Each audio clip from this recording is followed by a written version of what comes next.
In March 1947, Earl Louis Mountbatten and his wife Edwina arrive in New Delhi. The great-grandson of Queen Victoria and second cousin to George VI, Mountbatten brings a regal presence to the drama of India's independence. As the last viceroy, he bears responsibility for India's fate. 2nd of April, 1947. I have now completed my first week in office. I should like to be able to paint an encouraging picture of my first impressions, but feel it would be misleading if I did so. The scene here is one of unrelieved gloom. At this early stage, I can see little common ground on which to build any agreed solution for the future of India. The only conclusion I have been able to come to is that unless I act quickly, I may well find the real beginnings of a civil war on my hands.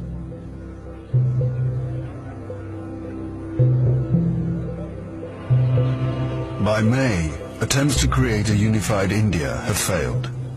Gandhi retreats from political life. Muhammad Ali Jinnah, leader of the Muslim League, and Jawaharlal Nehru of the Indian National Congress concede to divide India. Fearing a total loss of control, Mountbatten brings forward the transfer of power to August. Two nations will be created by partition, a secular India and a new homeland for India's Muslims, Pakistan. Nehru addresses the people of India. Long years ago, we made a tryst with destiny, and now the time comes when we shall redeem our pledge. At the stroke of the midnight hour, when the world sleeps, India will awake to life and freedom.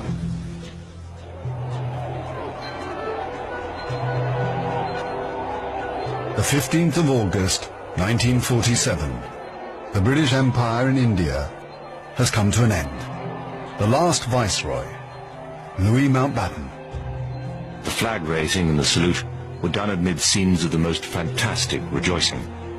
And as the flag broke, a brilliant rainbow appeared in the sky, which was taken by the crowd as a good omen.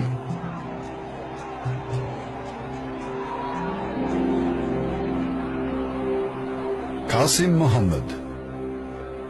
On the 15th of August came freedom. The freedom to burn, loot and murder. While Delhi and Karachi were celebrating, central Punjab was burning.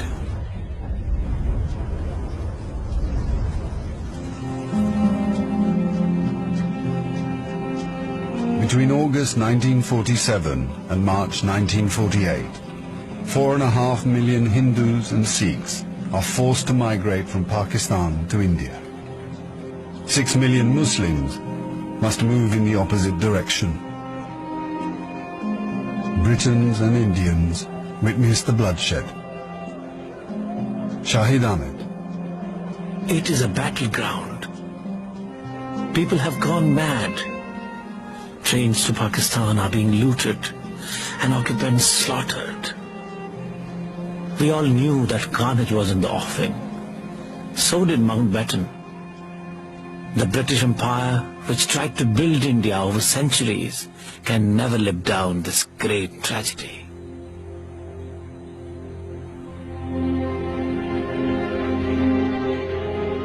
Lieutenant Colonel Hubert Boyd Hudson. The sight from the air was awe-inspiring.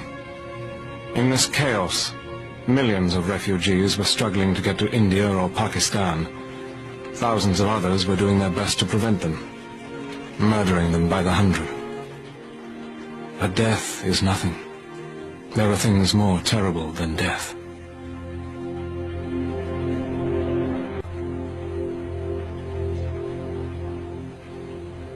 Ten million people are displaced in the partition of India. 1 million are dead.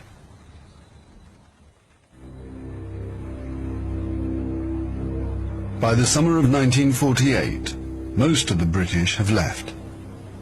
Hubert Boyd Hudson has been in India for 15 years.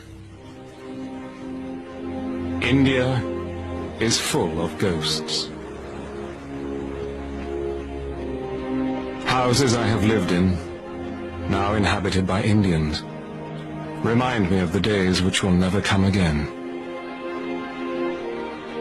When the Viceroy drove past with a cavalry escort in red coats, I have seen the greatness of the British in India, but now it is all ended, and we are the last to leave, the few who are trying to tidy up the mess which the sudden splitting of an old empire has caused. Britain has lost its greatest imperial possession. Mahatma Gandhi once said that if India became free, the rest of the empire would follow. In the next 10 years, the fire of India's independence will spread around the globe, from the Middle East to Africa.